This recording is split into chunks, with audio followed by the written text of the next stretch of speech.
nuevamente por este medio, pero ya volveremos. Tener paciencia, así va a ser este tiempo. Lo bueno es que he vacunado, porque hay que vacunarse. Si no llega, será menor. Yo aquí un poco más encerrado por un tratamiento de mi madre que no puede enfermarse, o sea, estar más libre de contagio. Así que bien me hace compartir desde aquí. Y quería compartirles brevemente un tema que me ha surgido y que está muy latente y que a veces no se piensa.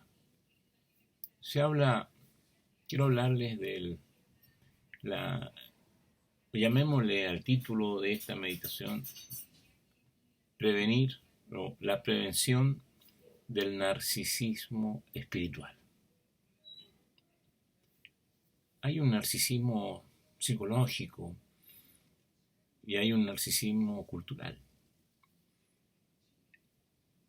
ambos atravesados por una tremenda sobredosis de apreciación ya tergiversada del valor de uno mismo, o mejor dicho, del ego. Se, se plantea el narcisismo como una enfermedad psicológica y cultural. Eh, esta imagen desmesurada del yo, eh, este sentirse dueños de sí mismo de manera exacerbada, estar centrados en los propios intereses,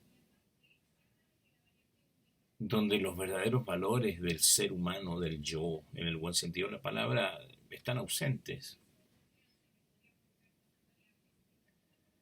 Desde el punto de vista cultural, el narcisismo es una pérdida de valores del carácter del humano, del ser humano. No hay interés por el entorno, pierdo interés por el entorno, por la calidad de vida de las demás personas. O sea, sacrifico el entorno y su medio por mi propia calidad de vida, menoscabando la vida de los demás. Sacrifica el entorno y las relaciones para obtener dinero y poder, perdiendo la sensibilidad en las necesidades humanas. De alguna manera, el narcisismo cultural es la trampa esclavizante en la cual leen nuestros propios intereses y satisfacciones muy personales, incluso hedonistas, sensacionalistas, no sensacionalistas, de sentir, de placer. Y desde ahí vivimos en esa esclavitud en donde se transforma la vida en una tremenda obsesión por sentirse más, que no necesariamente es lo mismo que decir ser más. Pero a esto hay que agregarle un tercer narcisismo, el narcisismo espiritual, que sí es una enfermedad grave en el mundo de la religiosidad y de la fe, que tiene los mismos ingredientes. ¿Por dónde camina el narcisismo espiritual? Hay un proceso de satisfacción en la vida de fe que es aquella que me enmarca en que esa comunión viva con el Dios vivo me genera una tremenda paz y satisfacción. Y a veces en esa paz y en esa satisfacción y en ese placer que me genera, en esa calma que puede darme, quisiera quedarme todo el tiempo. quisiera estar ahí todo el tiempo. O sea, quedarme encapsulado en esos lugares o esos modos de orar o esos momentos de la vida en que sentimos a Dios con fuerza y aumenta nuestra fe. Queremos quedarnos ahí, como, como en ese grato momento de un masaje terapéutico, de un alivio, de un dolor. Y claro, nos hacen aumentar la fe, nuestra esperanza, el amor. Ese espacio para encontrarnos con Dios, pero que se va tergiversando como un camino de satisfacción personal, de no adrenalina para la vida, sino de,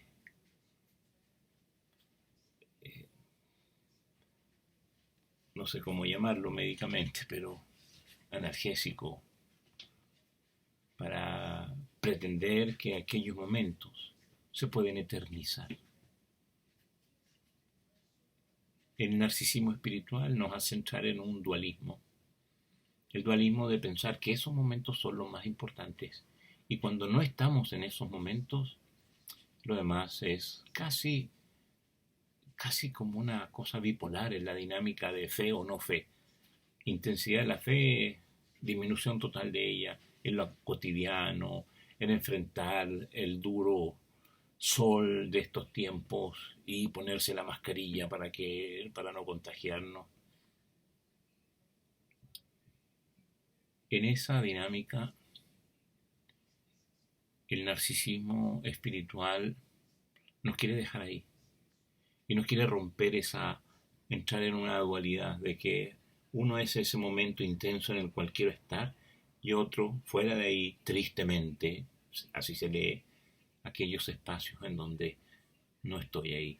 Esa dualidad se incrementa con el narcisismo general y se acoge como un narcisismo espiritual. Quiero dar dos ejemplos bíblicos. Uno, Moisés. Moisés, cuando experimenta la presencia misteriosa de Dios, sagrada, en la zarza ardiendo en el Antiguo Testamento, ¿cierto? En el libro de Génesis, y habla con Dios. ¿Y quién eres? Yo soy el que soy, nadie puede nombrarme, soy indescriptible, fuera de toda concepción humana. En ese momento, cuando tiene sentancia en la zarza ardiendo y se saca los calzados para estar como un símbolo de la presencia de Dios, ¿qué pasaría si él hubiese querido quedarse ahí todo el tiempo? Porque en ese lugar se sintió cómodo. ¿Qué habría pasado? No hay pueblo de Dios. ¿Qué habría pasado si los discípulos, cuando Jesús en el capítulo 17 de Mateo lo lleva a un monte y en ese monte ellos contemplan cómo se transfigura delante de ellos, cómo se transforma, cómo cambia de figura su aspecto, cómo su rostro brilla como el sol? Y la tentación de Pedro, vocero de los demás, es: ¿por qué no hacemos carpas y nos quedamos aquí? Lindo momento, qué especial momento.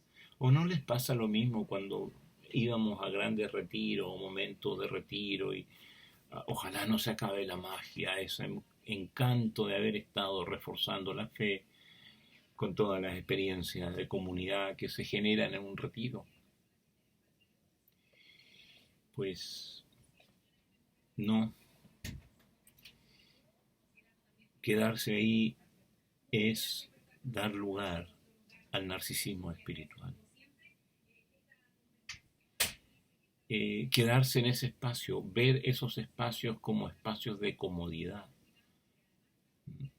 es pensar que la comunión de la iglesia, donde varios están faltando y se entiende por qué, pero a veces se piensa en la participación de la comunidad de la iglesia como un momento muy especial, y lo es, pero que debe generarme una instancia en donde yo me quiero quedar. Pues si tenemos la experiencia de Dios en comunidad, no es para quedarnos ahí. Quedarse ahí en el espacio cómodo es dar lugar al narcisismo espiritual.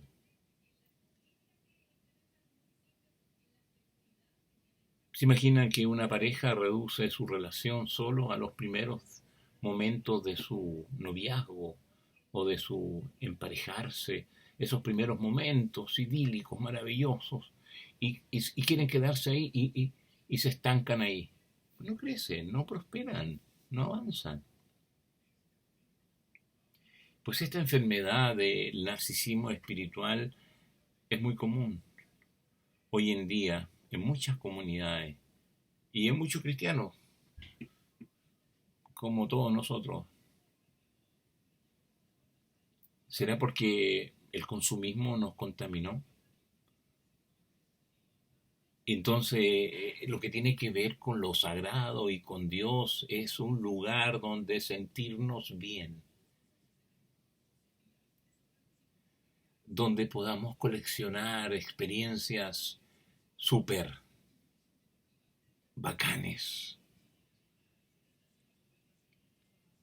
Incluso en ese espacio donde sentirnos bien y sumar experiencias bacanes, ¿ah?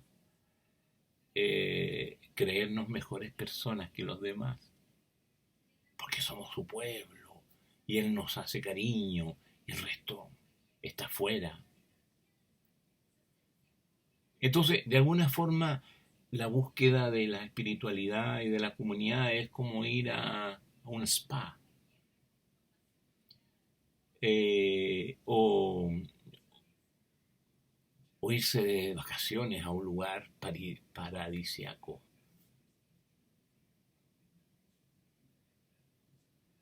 Incluso quienes han dejado de ir a la comunidad porque sienten que ahora somos pocos, que todo no es igual, porque antes era maravilloso, porque las experiencias eran fantásticas, tienen están desarrollando síndromes, están desarrollando ciertos señales, síntomas de este narcisismo espiritual. Eh, Hay que dar gracias a Dios porque lo podemos sentir y descubrir, y su presencia siempre será desbordante. Pero la fe no es para quedarse en ese refugio desbordante de una experiencia de Dios, sino que la fe es camino, camino. ¿Qué les pasó a Pedro y los discípulos ante la respuesta que Jesús les dio ahí en Mateo 17? Porque fue extraordinaria, estuvo Elías, estuvieron a Moisés, les dijo, es hora de descender, es hora de bajar.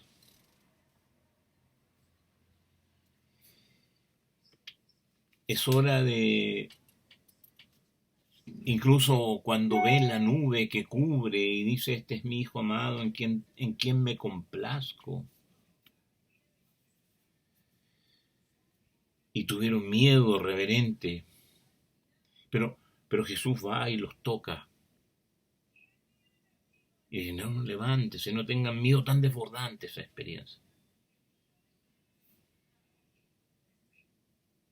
Y cuando abrieron los ojos después de esa experiencia mística, porque el misticismo también puede esconder eh, síntomas de un narcisismo espiritual. Entonces abrieron los ojos y solo vieron a Jesús. Y después el verso 9 hace una transición diciendo, cuando bajaban del monte, O sea, han descendido del monte. Y les dice, no habléis a nadie de la visión hasta que el Hijo del Hombre haya resucitado de entre los muertos. No se quedaron ahí. La espiritualidad cristiana no propicia el narcisismo espiritual. La espiritualidad cristiana es experiencias del monte, experiencias ricas, desbordantes de comunión con Dios, que es las que propiciamos cuando nos encontramos en comunidad, cantamos esas canciones, participamos de la comunión o la Santa Cena y nos vemos y tomamos fuerzas. Es eso, tomar fuerzas, no quedarse ahí, no vivir ahí. Tomar fuerzas para ir al llano, para ir, bajar del monte, para caminar, hacer camino y descubrir que en ese camino la desbordante experiencia de Dios es la fuerza que necesitamos para vivir en todo momento en esa comunión, pero al servicio de los demás. Sí, ¿por qué puede ser malo la experiencia de Dios desbordante en espacios de comunidad, en espacios especiales de oración o de experiencias místicas? No, no, no es malo. Lo que pasa es que debemos discernir, tener un buen filtro. ¿Por qué te quieres quedar ahí? ¿Por qué Pedro se quiere quedar ahí? Porque está cómodo, porque es confortable. Porque si es cómodo y es confortable, dejamos de buscar a Dios y comenzamos a buscarnos a nosotros mismos.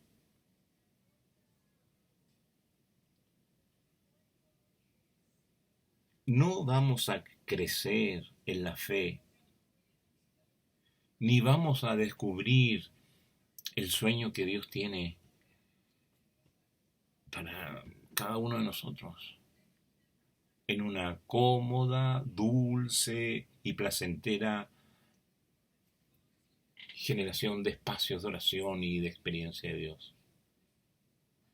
Eso anestesia nuestro compromiso de entender que la fe es camino, es vida, es cotidianidad, es encararla frente a todos aquellos que al bajar del monte los discípulos en esa experiencia de transfiguración, en esa bajada reencontrarse con el dolor, el sufrimiento, el encarar la vida y generar y vivir la esperanza del reino de Dios en medio de todos y construyéndola con todos. El narcisismo espiritual de una variante del narcisismo tanto psicológico como cultural es esa desconexión fría,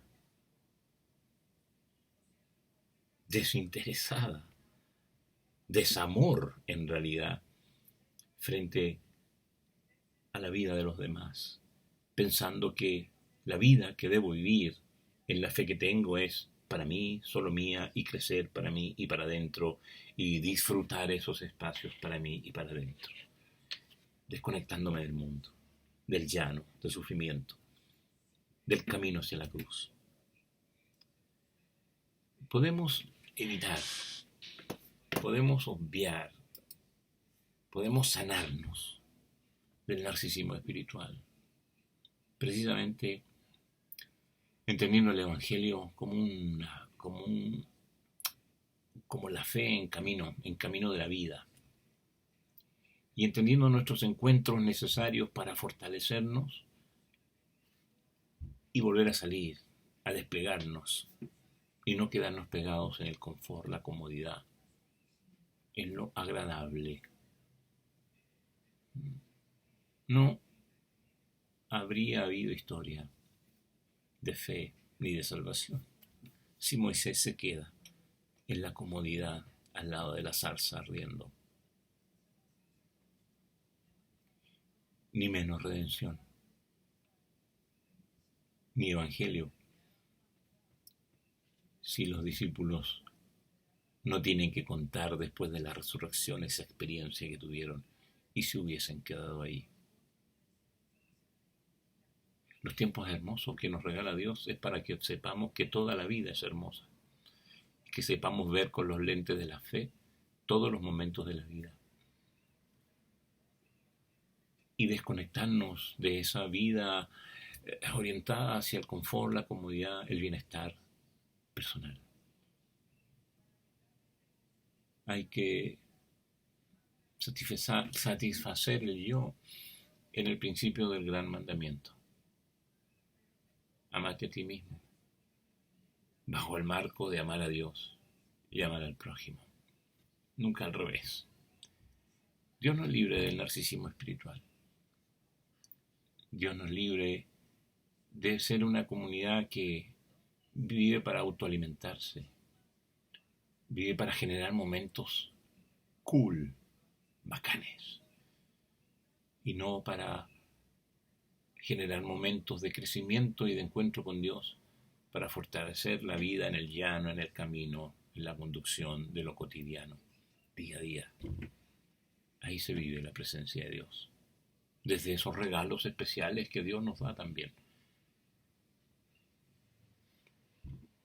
Dios nos libre del narcisismo espiritual. Y si se nos transfigura en oración y tenemos esas experiencias maravillosas de la mística cristiana, solo tienen sentido y valor si nos empujan a vivir en el día a día, encarando el dolor de los demás para generar esperanza y mejores tiempos para nuestro prójimo. Que Dios nos bendiga.